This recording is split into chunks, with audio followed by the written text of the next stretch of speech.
Dude, can you believe it's already the national title game? I can't believe it. I feel like we were just drafting teams like yesterday. Yeah, I mean, season kind of went by quick, but at the same time, I'm excited for it. I feel like this is like the ultimate climax, if you will. It's a fun word to use this time of the year, I guess. It's what do you say? I think we should talk about some players. Let's go ahead and kick this thing off. Let's go. All right.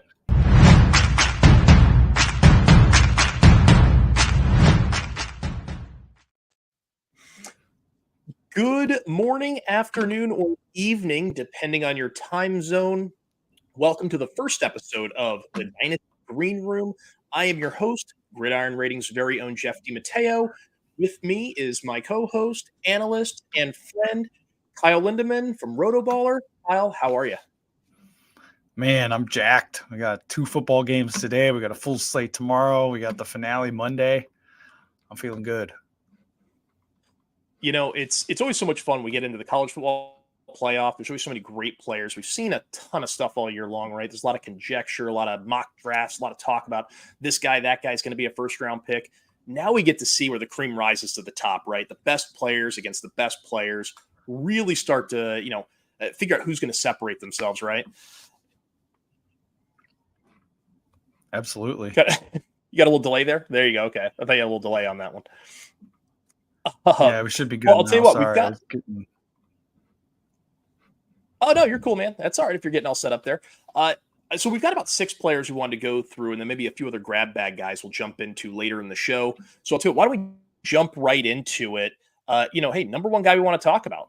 He's getting all the heat this week, Michael Penix. Everyone loves this guy all of a sudden. I feel like you and I have been talking about him since September. Yeah, and to be honest with you, it's reminded me of C.J. Stroud last year. It was like last year I kept telling people, I was like, man, C.J. Stroud's the truth. C.J. Stroud's the truth. And then it was like, then everybody wanted to jump on the bandwagon like after the Peach Bowl. And I was sitting here like, hey, I was kind of here first. So it's kind of a similar situation because I like Penix. I feel like he's such a dynamic passer. There's definitely some question marks that people have. I did talk to one former NFL GM, kind of viewed him as a late second round guy, round 3 guy, but did talk with Daniel Jeremiah last week, and he was just saying it's going to come down to the medicals for some teams. So he didn't really say for sure what round he would go, but I'm definitely thinking he can be in the round 1 conversation. I think this is going to be the biggest test for him all year. I think it was, Dane Brugler was saying that, Dane Brugler from The Athletic, probably one of the best scouts out there. I don't think that Washington had faced a top 50 pass defense like in the Pac-12 or from Texas. So I feel like Michigan's really going to be a true test for Penix. Yeah, absolutely. I mean, and I like his traits, right? Like this is a guy, he's a rhythm passer, exceptional accuracy, especially on the deep ball, right? We saw that on full display against Texas. I actually kind of like the way he threw some of the slant routes and the underneath stuff on film. Doesn't feather the ball over the middle as well as I'd like him to, but despite the ACL injuries, he shows great mobility, dynamic. I mean, he's a playmaker. This guy, he's a great quarterback. He's a great passer, but he can also move. I love him in the first round, but he's still QB4 in this class. I think you have to say Caleb Williams, Drake May, and Jaden Daniels ahead of him. And that's bonkers when you think about this guy could have been one of the top 3 picks last season. If he would have been playing like this last season, of course. Over 4,600 yards, 35 touchdowns. The productivity's there. I get it. Bad defenses, this, that, whatever. I fully understand it. But you know what? You can only play who you play, and you've got to produce against those guys, and he's done that in spades. Mm-hmm.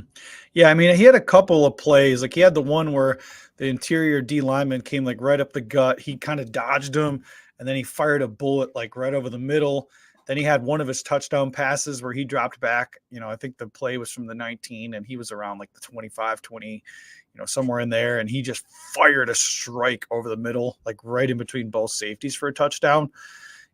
I did post his like passing chart on Twitter. It was basically like, hey, how does he throw left, center, right, 20 plus yards, 10 to 15 yards, all that stuff.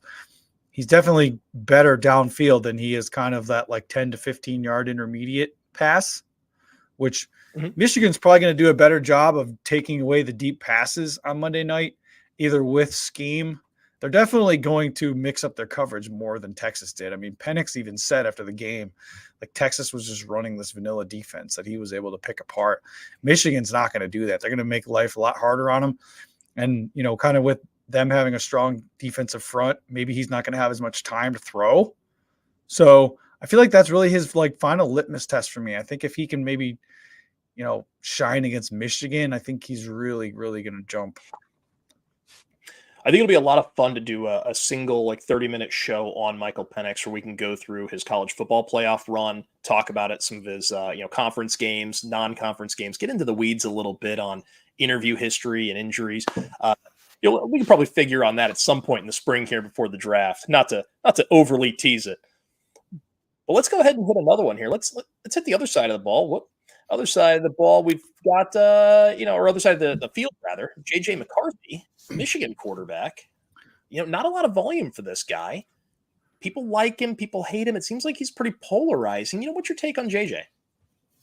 Well, he's got a ton of upside. I think the thing people don't realize is that Michigan's scheme is not tailored around JJ McCarthy. Michigan's scheme is tailored around what they do best, which is run the football.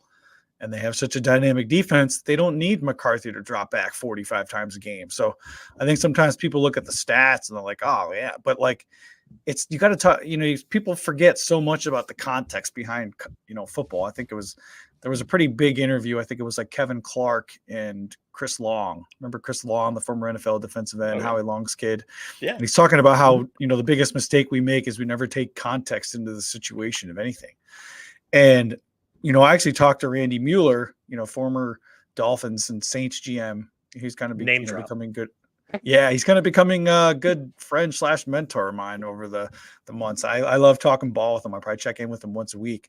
And he was saying to me, he's like, if I was McCarthy, I'd be out of there next year because they're not tailoring anything around, you know, me. They're not helping me, which I get what he's saying to a degree for sure. It's just the way Michigan plays. That's what makes McCarthy such a tough eval. He has a couple of those plays a game where he's got the arm, he's got the size. You know, probably got to put on maybe a little bit of weight, but that shouldn't be a problem. I mean, you probably could say the same for Penix. But he had that one play, I think it was on like the reverse handoff where it was like he handed off, then they pitched him the ball back, and he's rolling to his left. He gets absolutely crushed, right? But he was able to get the ball downfield. Was it to Roman Wilson or it was somebody? And I forget who made the catch, but yeah. It was incredible. It was a great play. Yeah, I love those splash plays. I like JJ quite a bit. It's one of those things, but again, I like all these quarterbacks better pretty much in the class last year. I mean, Bryce Young was my number one rated guy last year based on collegiate film, and he wasn't really that impressive in terms of how he was going to transition to the NFL game. JJ McCarthy would have outpaced Bryce Young's score from last season. He's not asked to do a whole lot, but he's a twitched up athlete as far as a quarterback goes, and he's got the gun. When he needs to rip it, he can rip it. It doesn't matter if he's putting that thing on a post or if he's doing a corner out or something like that. Mm-hmm. He can go ahead and put that ball on a rope anywhere on the field. He's careful with the football, doesn't turn it over a whole lot. You know, that was like the big knock on Will Levis last year, right? Doesn't care for the football is one of his big hangups. You know, McCarthy, he doesn't have a ton of attempts, but he doesn't turn the ball over when he is asked to handle it. 22-4 touchdown interception ratio is pretty legit. I think if we were doubling these numbers over, if he was asked to pass more frequently, being at 44-8 would feel pretty dang good, I think, at the end of the year. You know, the ESPN QBR tells a pretty nice story, too. I mean, at an 89.5, that's a very nice score when you're talking about playing in the Big Ten, best competition in the country. You know, it's not like he's playing bad defenses. You know, Penn State's pretty tough. You know, Ohio State's pretty tough. You know, all those schools, they'll beat you up a little bit, right? And then you get Alabama, and, hey, we can say what we want about Bama, but they're back in the playoff. And you know what? He took care of business there, especially late in the game. And I think that was pretty eye-opening for a lot of folks. You know, I love his ability to scramble. To me, he kind of feels like a more twitched-up version of Alex Smith. Good arm. Good athleticism, can kind of do a little bit of everything. And you got to remember, Jim Harbaugh had Alex Smith with the 49ers. He didn't ask him to do a whole lot. That offense ran through Frank Gore in a lot of ways. And you know what? Yeah. He took him to a Super Bowl. And so JJ McCarthy is that kind of similar player. If he can end up in the right location, right space where someone's able to kind of nurture his growth a little bit, let him maybe sit for a year, develop his body a little bit more. Yeah, Minnesota. How about the Jets? Telling me Kevin O'Connell wouldn't love that guy? Yeah. Oh, Kevin O'Connell would love him. I think Kevin O'Connell would love him. I think Sean McVay would love him. I think, the guy, how about Robert Saleh? What about the Jets? Put him behind Rodgers for a year because Zach Wilson's out of there. But, it's another guy who profiles Yeah. pretty well if he gets a chance to sit. That's kind of my take on the guy, but we have a lot to learn about him still, right? Let's see what he looks like through the combine process, Yeah. assuming he comes out, of course, and see how he looks against Washington, right? Like Washington, they're no slouch defensively. Like that's a team that can get after it a little Right. bit. We're going to talk about Braylon Trice in just a bit, but that's one of those guys that's going to make JJ McCarthy's life kind of difficult, and so it'll be interesting to see how all that goes.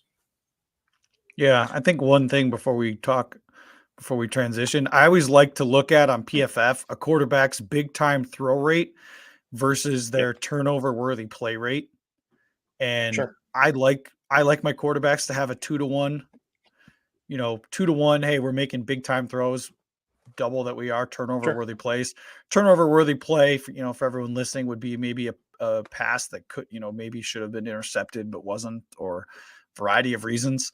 His big time throw rate was 5.9%. His turnover worthy play rate was only 3.1%, which is very low. So he does such a great job of, like you said, protecting the ball. And I really feel like he kind of fits the current NFL meta. I feel like a lot of ways, yeah, CJ Stroud, he doesn't really run a lot, but he's really mobile when he has to be. He can extend the play. He can, he can climb the pocket very easily. McCarthy, probably more athletic than Stroud. Um, you know, Obviously we had Richardson, super freak athletic, but yeah, I just think a lot of these guys that, NFL defenses are getting so much better that, if you have a quarterback who doesn't even necessarily have to be a running quarterback, but like just someone who can use his legs to pick up 7-10 yards when he has to, that goes a long way. I feel like McCarthy could do that. Oh heck yeah, and just to kind of follow up and kind of I guess put a point on your point is McCarthy is just as much of an athlete as any of these other guys. I'd say he's more sudden than a lot of these other guys, the Strouds and some of these other quarterbacks that were out there in the last couple of years. But I don't know that his frame is going to allow him to stand up in the NFL the way some of the other guys will. So he's going to have to make sure he protects himself and really develops his body a bit more. But I think another year in school would help him. I just don't see it coming. So hopefully he can land in a great situation at the next level. Yeah, and that's kind of where I'm at too, because it's like if Harbaugh goes to the NFL, it's like, do you really see McCarthy going back to Michigan without Harbaugh? I don't know. I'm going probably not. But hey, it's going to be a fun storyline to watch the next couple months. But let's go ahead and hit another one. Let's stay with Michigan for a minute. How about Okay. Blake Corum? This guy, torn meniscus a year and change ago. Looked great against Alabama, right? He's had a really great year. He's been a touchdown machine, 25 on the year. Give me a little bit of your take on Blake Corum. I think he's definitely going to be in the conversation for kind of running back 2, running back 3 for me in this class. I think, let's say Jonathan Brooks from Texas, who came out, no ACL injury. I think he'd be my running back 1. I think it wouldn't even be close.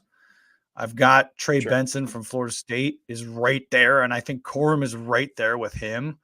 I think what I like about Corum is, and I think you'll agree with me, he hasn't been used a ton as a receiver, but man, think about those 2 plays he made against Alabama, especially the one on it was 4th and 2, and they went to him on that little play action boot. He looks like he has just natural receiving ability out of the backfield. I mean, it was like seamless. I was like, man, this guy could be such a weapon.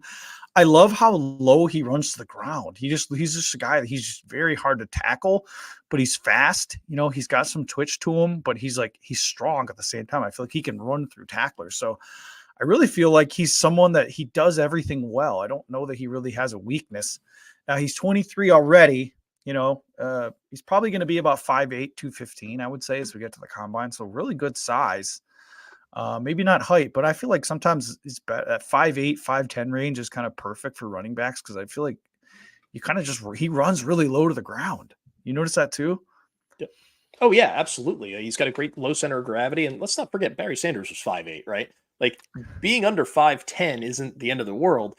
I like how Blake gets behind his pads. He doesn't wear the big traditional pads a lot of guys wear, so they're pretty narrow. But he gets low, he gets behind his pads, he runs angry. I'd love to see him maybe use a few more side steps and maybe a little less on the truck stick there. Because, when I broke down some of the film there, I was shocked at how many times I was like, man, he's squaring people up just straight trying to truck people. And for a guy who's 5'8", call it 215, we'll see how he measures, at the combine. That's not something you see a ton of. Good receiver, Mhm. couple body catches here and there. I feel like Donovan Edwards might be the more dynamic receiver out of the two. But, Blake Corum strikes me as a guy who's going to play at the NFL level. My only concern for him is when he transitions, is he going to end up being a committee back? Or are we going to see him get stuck with another guy who maybe is going to be like the passing guy and Corum's the running guy, or vice versa in some capacity where it's like he just never gets that 225, 250 carry or / touch season. That's the only thing that gives me any pause on him, because he doesn't come across, despite the yardage and the touchdowns. I don't know that he's going to see that workload, that workhorse kind of load at the next level. And maybe I'm mistaken, Yeah. but right now that's kind of the quick view. I think maybe Donovan Edwards is going to go back to school. He kind of had a little bit of a down year, but I also think too, I think most people kind of viewed these prospects pretty similar, both these guys before the season. Corum really, really dominated this year, took a lot away from Edwards. So I think that, to me, that says a lot about Corum and just how good he is, that like he's keeping this other running back who's very talented on the sideline. I feel like sometimes maybe we don't think about that in our evals enough. True. No, I think that's a great point. Well, and it provides, we talked about context before, right? It provides a little bit more context to what he was doing. It's easy to look at 25 touchdowns, 4.7 yards a carry, and, over 1,000 yards. Those numbers look great, right? But the fact that he kept another talented player on the bench does speak volumes. So I think that's a great point. Let's go ahead and let's jump back to the other sideline. Let's talk about Washington. I know some folks are probably waiting on this one. Rome Odunze, this guy looks like one of the more elite players in an absolutely loaded wide receiver class, right? He runs some pretty silky routes. I love his hand speed. 87 catches, over 1,500 yards. The dude's a machine. Talk to me about Rome Odunze. Well, I feel like he is so pro ready. Like, he strikes me as a guy, and I kind of felt this way about Jordan Addison last year, even though they're completely different players. But I felt like Jordan Addison just could hit the ground running in the NFL from day one. Like, he was completely ready. And I feel the same way about Odunze. Like, I just feel like this guy's got so many tools in his bag. He does everything well. I always like to look at I'm a guy that, I trust the film. I love watching the games, but I love the data too. And it's like, sometimes I look at the data. If something jumps out at me, it's like, I always use it to kind of like verify what my eyes are telling me. And like, my eyes are telling me that Rome Odunze is awesome, but he's got 3.06 yards per route run this year. I feel like, man, anytime you get somebody that's over 3, that's pretty darn impressive. Elite player. The one catch that he had on the sideline with Penix, where the Texas defensive back like didn't even know the catch was made. It was like Penix dropped back and Odunze ran down the sideline and he dropped it right in the bucket. But if you watch Odunze, he was like looking up at the ball, but he didn't show his hands until the last second. He puts his hands up, catches it, and the DB's like, and falls to the ground. Like, what the heck just happened? And that just, it's just the little details like that. I was like, man, that just tells me that like he's just so polished and he's so knowledgeable as a receiver, because a lot of it's like mind games with the defensive back, right? Oh yeah. Well, and that's where I talk about hand speed, right? That was the first thing I mentioned about him. A lot of people are going to talk about size, speed, and all this stuff, but I love how quick those hands can go from down to catch position, because it's a great way to head fake that defensive back, right? Because those DBs are trying to keep their eyes on the receiver. They can't watch the quarterback and run with this guy. So if you're able to keep your hands down to the last second, it puts that DB at a major disadvantage. I think that's more critical in a lot of ways than certain route running, because so many routes are so smooth now. They're all rounded off. There's not a lot of real sharp breaks. But when there is, Odunze, he gets his hips down. This guy sinks and explodes in and out of his cuts. There was so many cut-ups in his film where I'm going through and I'm watching him run his routes, and he's wide open. As JT O'Sullivan on the quarterback school will tell you, wide ass open, right? WAO. This guy lives wide ass open. That's what he does. He doesn't get every target, but 87 catches on the year. Guys, this isn't an NFL season here. You have like 4 or 5 fewer games. That is hugely impressive 13 touchdowns, almost 18 yards a catch, exceptionally productive. He shows all the traits, right? He's got the quick Yeah. feet, he sinks his hips, incredibly fast hands. I absolutely love this prospect. But what's crazy is that in a class that has guys like Marvin Harrison and Malik Neighbors in it, he's the wide receiver 3 at best right now. And it sounds insulting, but he would be the wide receiver 1 last year by a wide margin. He might be the wide receiver 1 the year before. The guy is absolutely incredible. And this is going to be one of those classes that we're talking about for a few years. We're like, man, can you believe all these dudes were in the same group? And Rome Odunze is going to be a pro, all pro. I know. And I'm looking at like some of his PFF numbers. He had 27 contested targets this year, and he caught 20 of them. That's incredible to me. He's got a contested catch rate of like 74.1%. That's unbelievable. I mean, that's got to be best in college football. Jalen McMillan and Jalen Polk are probably, I think Polk is probably a day 2 guy. I'm not sure about McMillan yet. We'll see. But I mean, he's playing. We'll get to those guys. He's playing with 2 other receivers that are both really, really good. And it's like, I forget who said this, but it was like, look at the Washington wide receiver room is better than some NFL wide receiver rooms. Like probably all 3 receivers on Washington would probably be the 3 best receivers on the Chiefs right now. Like how crazy, and maybe even the Panthers. Like how crazy is that to think about? I mean, you're thinking about the wide receivers in Washington are better than the receivers in Carolina. How about, what about the guys in LSU? Neighbors and Brian Thomas are no joke, right? Like that's a good pairing, and both those guys are probably better than what you have in Carolina. There's, keeping it on track here, Odunze is going to be a future All-Pro. The guy just does everything really well, and it's sad that we're in a position where we can't really give him his roses, if you will, right? We can't really celebrate this guy when we're staring at Marvin Harrison, who might be the best receiving prospect we've seen in 15, 20 years. And then you've got Malik Neighbors, who is 99.9% of Marvin Harrison. Like they're so similar. Odunze should be getting a lot more love, and someone is going to steal him in the NFL draft, and a lot of fantasy football players are going to steal him in rookie drafts. So looking forward to that for a lot of my own personal drafts. Let's go ahead and hit up a couple of more. We're going to jump to defense here. I know you and I have talked IDP a little bit in the past, but not a whole lot. But let's go ahead and hit 2 of them. Look, Michigan, Chris Jenkins. The son of a former NFL player, Chris Jenkins, played for the Carolina Panthers and some others. This Chris Jenkins, big-bodied dude, can get a little bit of pressure on the quarterback. He specializes in a bull rush. He could make life difficult for Michael Penix in this offense, come championship night. Tell me about Chris Jenkins. What's your feeling on him? Do you have any kind of background with this guy? Yeah, I mean, I think he was kind of maybe the defensive tackle 1 heading into the season. I don't think any of the defensive tackles this year like really blew me away. Him, Leonard Taylor, couple of these other guys. I don't know if I see a defensive tackle going in round 1 in the draft. I mean, maybe one could sneak up there. Don't know if I see it. I think a lot of these guys are kind of like solid, like early round 2 players. That's kind of how I have him.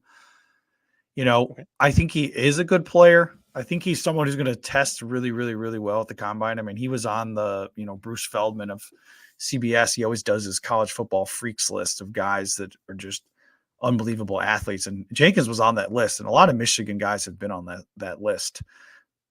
I think he is someone who can rush in, interior, but maybe isn't really asked to do a whole lot in that regard.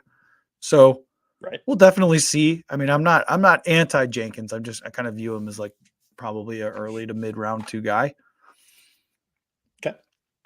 Yeah, I've got him in that kind of 25, 26, the back end of the first, going through probably about pick 45, 46. He's going to fall in that late 1 to early mid 2 window there. It's probably about there's going to be a lot of teams that want to find a big bodied guy who has, good quickness, good first step, and that can bull rush a little bit. I think teams want to see him use his hands a little bit better to actually put more pressure on the quarterback. Because at the next level, it's going to be a little bit harder, right? So you have to have more than just a bull rush. Sometimes you got to be able to, stack some different moves together to really apply pressure. But you know what? Tackling comes and goes with this guy. He can do it, right? Big, long arms. He can wrap dudes up and bring them down. Obviously, when you're nearly 300 pounds, it shouldn't be a problem, right? but he has shown a propensity to miss some too. So would definitely like to see a bit more consistency. I'll be interested to see how Washington, when they try to run some of those inside kind of traps and different things, and those little ISO plays they're trying to run against Texas, I want to see how Jenkins blows those plays up. Because if he can come out and blow those plays up, make a few of those tackles for loss, I think it's really going to help his draft stock. Might take him out of the 40s and push him into the 30s and maybe even the late 20s. But that's a ceiling play for him. So, but I expect him to be a solid player. If you're playing IDP and you use specifically interior defensive lineman, defensive tackle, it's a guy that has to be on your radar. You probably won't take him until the third round of your rookie draft, maybe. But we're going to get into more analysis on that guy later in the draft process. Definitely worth keeping an eye on tonight. Get ahead of the curve. So, or I'm sorry, I said tonight. It's actually Saturday afternoon for those of you that are watching this on Monday night. It's let's go ahead and hit one more. And I know this is one of your favorite guys in this game. Braylon Trice, defensive end, edge. 11 tackles for loss. That's basically one a week. This guy, he's fast. He's got great ankle flexion. He's all over the place. I know you love him. I'm going to let you gush over him for just a bit.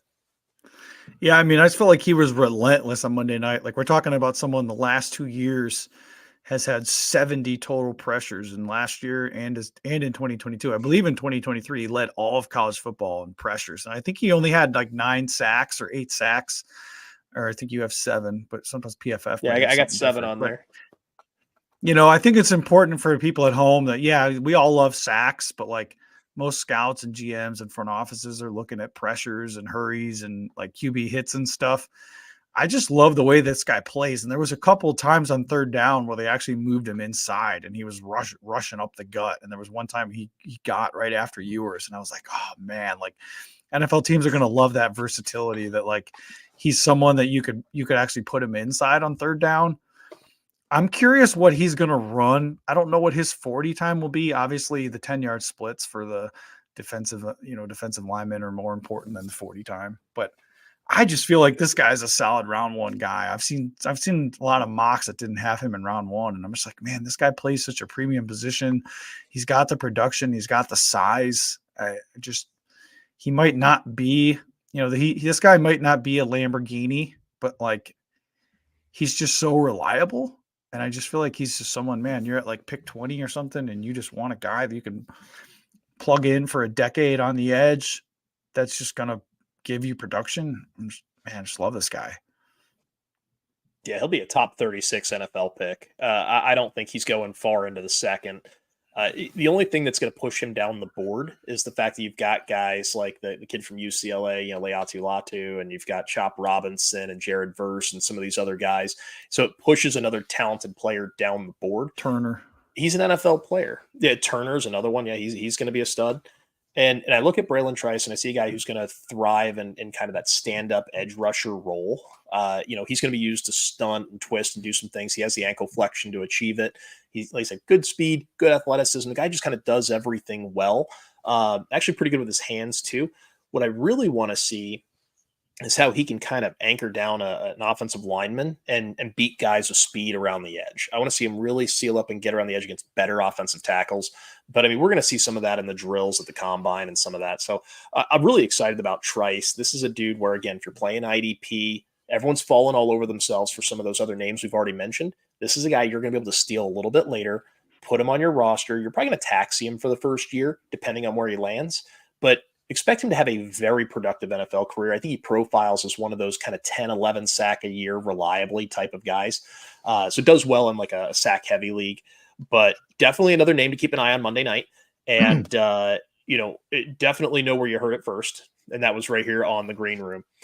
So I know there's a lot of other studs in this game. So who else should we be watching? I mean, I really like Jalen Polk, and that's the other wide receiver for Washington. I really like his game, the way that he plays. He might not have the long speed. We kind of saw on last Monday night, he had that long pass, but he ended up getting like caught at like the 5-yard line. And so he probably doesn't necessarily have that long speed, but like he's got that like short area quickness. I mean, maybe not for fantasy, but like left tackle Troy Fontenot probably could go in the first round for Washington as well. Now, like I said, doesn't really help you much for fantasy. But him, Donovan Edwards, maybe he plays a little bit more. Maybe that could be a guy. I'll tell you, a guy that I'm really into is McMillan. I like Jalen McMillan. That's a guy I'm watching Odunze run routes, and I'm watching McMillan. 11 kept showing up in the cuts, and I'm like, why is 11 making highlight plays in Odunze's cut-ups? What is going on here right now? And fast dude. He'll be another guy that's going to be an NFL player and worth keeping an eye on in this loaded receiver class. He's probably going to dip deep in your draft. It's another guy that's going to get stolen. I think there's going to be a lot of draft steals in this game. So, if you're into fantasy, you're into Dynasty, IDP, all that kind of stuff, hey, you want to see some late round guys you can steal in your rookie draft here this spring. This is the game to watch because, Polk, McMillan, some of those IDP guys, if Donovan Edwards comes out down year, but lots of traits. It seems like we've got some guys here. There's 5 or 6 guys you can steal for your roster and get them right now. I'm curious Yeah, I mean, I think especially after this year, after seeing what Puka Nacua has done and what Tank Dell has done, it's like, man, if you've got those guys late, I mean, that was just such a huge boost to your squads. Oh, yeah, 100%. Absolutely. So, but I think that's all the players we have for this one, Kyle. Is there anybody else we need to cover from this game? Let's see. I think we got the O-linemen. We got some defensive players. Zach Zinter, the Michigan center that I really liked, or interior lineman. He's out for the rest of the year. I would say maybe one more guy would be Roman Wilson for me from Michigan. Okay. I feel like he could be a day 3 guy that could have some value. I really like a couple of the catches he made. People are going to look on the stat sheet and not really be like, whatever. But like, you got to factor in how little Michigan passed. You know what I mean? So it was like, sure, if this guy was in a different offense, what would he look like? I think that's an important exercise to have. Like when you're scouting any of these rookie prospects, it's like, okay, put this guy in Washington's offense. How does, obviously we don't know, but like, how does he look? So I'd say Roman Wilson, another guy, but okay. I don't know. I'm curious what he's going to run at the combine speed wise. Well, and I'm sure we're gonna have some more follow-up content because we're gonna start doing this probably every weekend, call it every Saturday, talking about different prospects, doing mock drafts and things like that. I don't want to tease it yet, but I'm thinking next week probably do a rookie mock there, Kyle. What do you think? Oh, I think we need to. What's the last day they have to declare? That's a great question. I have to actually look that up. I don't know it off the top of my head, but I know we've got a few things coming up. So obviously, right. Well, with this being our first episode, we've got a few bugs obviously to work out. You can see in the presentation, we're working on it. But we've got a few things lined up, right? So we're going to do a rookie mock coming up here shortly. We're going to also cover some Senior Bowl stuff. I'll be at the Senior Bowl watching these guys up close and personal at practice and getting in some interview time. And so I'm really excited to bring a lot of that information back. And so over the next few weeks, keep an eye open for, some of the rookie breakdowns. We're going to hop in and do some individual shows on different rookies and different prospects that are coming out. We're going to go ahead and do the Senior Bowl recaps and all of that. And Kyle, I know you do so much research with your work at Rotoballer. So I'm really looking forward to doing this project with you and having this year to go ahead and break down as many of these guys as possible. Right. Yeah, sorry to put you on the spot there. I just looked it up. So it's Monday, January 15th is the last day to declare. So that'll be a big day to keep an eye on for Donovan Edwards, JJ McCarthy. Probably looking like Quinn Ewers is going to stay in school. I would be surprised if he comes out, but you never know. Sure. Well, maybe what we do next week, we can always hop in and talk a little bit about different players. Maybe we just do a little recap on the national championship and we prognosticate on the top 10 draft picks. And we'll figure that out. And then once guys go official, let's do a mock, right? Let's get everyone involved and we'll see what the crowd thinks. Yeah. Boom. Like getting you guys involved in our planning. I just want you guys, if you're out here watching the show, we want you to be involved in this planning process. Drop some stuff in the comments that you want to see. We're happy to help out. And, Kyle, unless you have anything else, I think we're going to wrap this thing up. Absolutely. Cool. All right. Well, for Kyle Lindemann, I'm Jeff DiMatteo. We hope you guys enjoy the national title game. We're looking forward to seeing you again next week. Take care.